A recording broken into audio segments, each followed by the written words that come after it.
I'm going to deviate from the rest of the fan base of Invincible, and I'm going to give you a spoiler warning so you aren't spoiled if you haven't seen the season. Okay.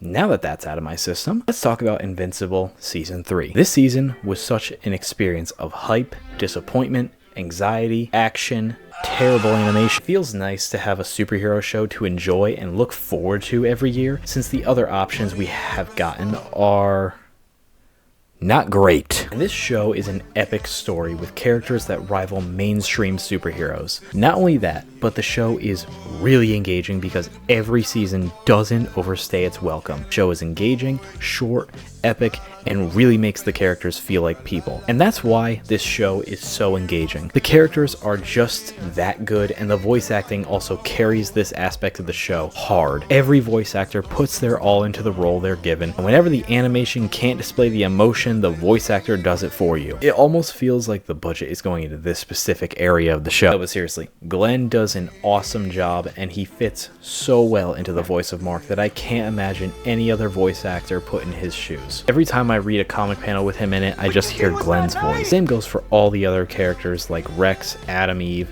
Alan, Machine Head. Who's ready to make a little money? With all this great storytelling and the eye-gluing plot, there is one specific thing I noticed in this season, and that is how Invincible handled its multiverse. Invincible Multiverse, or the Invinciverse as I'll call it, was the best storyline and episode of this season. The animation upgraded, the action was perfectly executed, the story was interesting, the characters all got a moment to shine.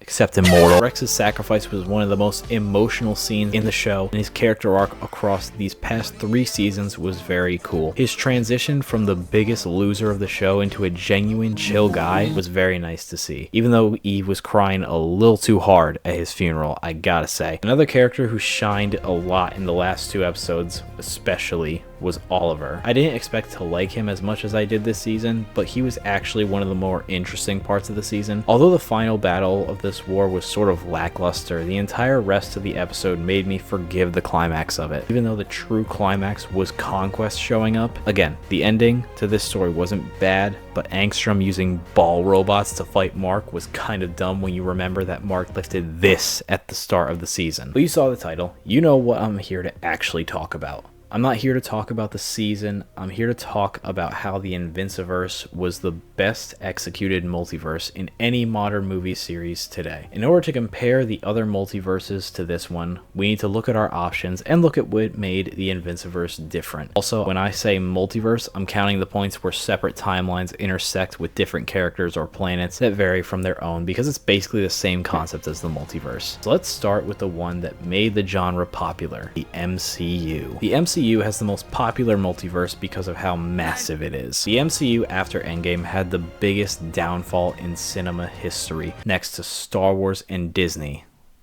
I'm noticing a pattern here. But anyways, the main point is that since Disney took over Marvel, it just hasn't been the same. Every character is flat and boring, the jokes are never funny anymore, the action feels cheap despite them having a much larger budget than before, everything just feels stale. It's like a business practice instead of a TV show or movie. It's like you could literally feel the love the directors had for the movies sucked away till all you're left with is a cash machine that we have today. But anyways, let's talk about one of the main reasons people don't like the MCU multiverse. It's too confusing. We used to have a linear story where you usually didn't have to watch previous Marvel movies to understand what's happening. The complaint before was people saying, oh, I watched Civil War but didn't understand what was happening.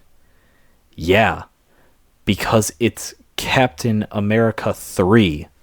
The third movie in the series. Of course, there were some movies like Thor Ragnarok where if you weren't keeping up with the series, you probably wouldn't know why Hulk is on the random planet in the middle of nowhere. But you could still enjoy it for what it was because the movie does explain it later on. With the multiverse, however, you can't tell who is who because different versions of people die and are revived every other movie. Gamora, Wanda, Vision, MODOK, Kang, whose whole niche is having 1,000 different versions of himself. Every movie that's released now is reliant on the previous movies for all the storylines, and it gets confusing a lot of the time. However, Invinciverse is only used briefly as a plot point to explain who is coming and how big of a threat the other Marks are. It explains that in almost every other reality, Mark is evil and a genocidal maniac who is near unstoppable. Or should I say,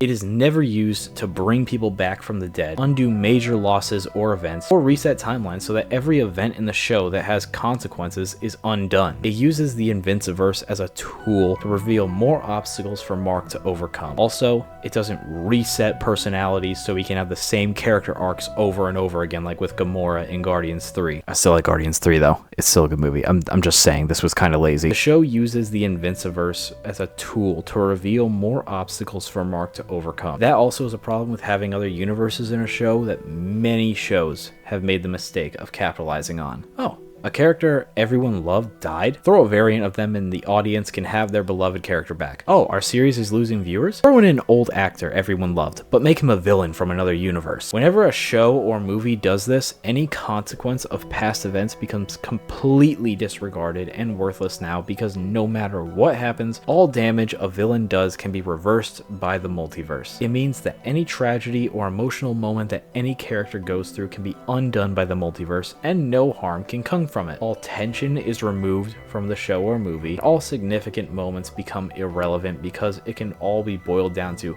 oh, we have a problem? Let's just fix it with another multiverse that is identical to ours but without the problems from this one. That's not to say all Marvel movies handle this badly because Across the Spider-Verse is one of the best Marvel movies ever, but the way they handled the multiverse in that movie was executed much better than this one because of one simple factor: canon events. Canon events ensured that there are consequences and guarantees that a threat is coming to the main characters that they can't just wish away with another universe. It makes sure that the consequences of actions stay permanent and the main characters have to be careful how they handle it. Back to Invincible. Another reason this works for Invincible is because the villain has access to the multiverse and not the heroes. Because of this, the characters are guaranteed to have major consequences for their actions and they can't just revert it by having a good guy open a portal to another multiverse and they can't just pull the solution out of thin air. That's why the Invinciverse is done much better than the MCU multiverse. What about DC? DC. Oh, DC. And I thought Marvel did a bad job reviving characters from the past. DC does this 1,000 times worse. Not only does DC have one of the worst handled multiverses I have ever seen, but it's just terrible in general. This company can't keep actors in their roles for more than 2 movies. Every other movie, the whole universe is recast or the series is rebooted. The sad thing is that this company doesn't make good movies anymore and they're constantly fumbling easy 10 out of 10s for cheap cash grabs and average story. But anyways, the multiverse is a mess in this series, and the annoying thing is they have a large and expansive universe of so many possible Spider-Verse level stories that they can make, but instead the most creative thing they get is Ninja Batman. The main problem with DC's multiverse is that too often it's rebooted and they can never finish a storyline before the actors say something racist, assault a female coworker, are dangerous to work with, or are every single one of those things all in one package. The stories are almost impossible to follow as a new DC fan because unless you watch these movies as they come out, you'll probably be lost as to where to start or when the reboots or resets happen for the movies, especially the animated movies. I still get confused with the animated movies most of the time. The worst multiverse that DC ever did was definitely the CW Arrowverse. Growing up, this universe was a big part of my childhood, but even I have to admit as an adult, this series was garbage. Production was cheap, of course, because it's the CW, so I would expect nothing less. The story was a mess, and it was always drawn out and inconsistent, especially with the character revivals. I thought Marvel was bad with character revivals, but Reverse Flash is revived every other season along with Harrison Wells. The worst part is that the characters and their development gets reset every season. No, every episode. Every character goes through the same story and problem every episode. By the end is in the exact same place where they started. You don't even need a multiverse reset in this series. Just go to the next episode and you have your timeline reset immediately. Imagine if after Rex's death, they just went to another universe, found a cowboy version of Rex, and threw him into the crew. It'd be stupid. It'd revert the consequences of the war, and it would throw the audience off and make the emotional moment worthless. And they'd probably make a stupid joke about it too. That's what DC does in their shows and movies all the time. Every time, and it gets extremely old very fast. Also, the politics in this show. Oh my god, the politics were unbearable. The CW can't go 5 seconds without shoving their agenda down your throat. But anyways, I'm done complaining about how bad DC has gotten. Invincible easily clears this multiverse and its stories because it actually finished the story. Although the multiverse is a very large topic now in movies, it's mainly superhero media that I wanted to cover, seeing as the only other series with a major multiverse is Doctor Who or Rick and Morty, and I refuse to watch those shows because screw watching a 13 season long show for one 10-minute video, and I'm not going to be associated with the Rick and Morty fan base, and I am not about to compare Invincible to the Shark Boy and Lava Girl universe. But even so, this topic of adding multiverses to a show or movie is going to keep going for years to come, and will most likely have more highs and lows. But I also believe Invincible will have one of the most consistent and well done multiverses in superhero media. It's also the best new-gen superhero show. I'm excited for the upcoming seasons, and the multiverse in this show will continue to be done properly if they stick to the comics. You hear that, showrunners? You know what happens when you deviate from the comics? Don't do it.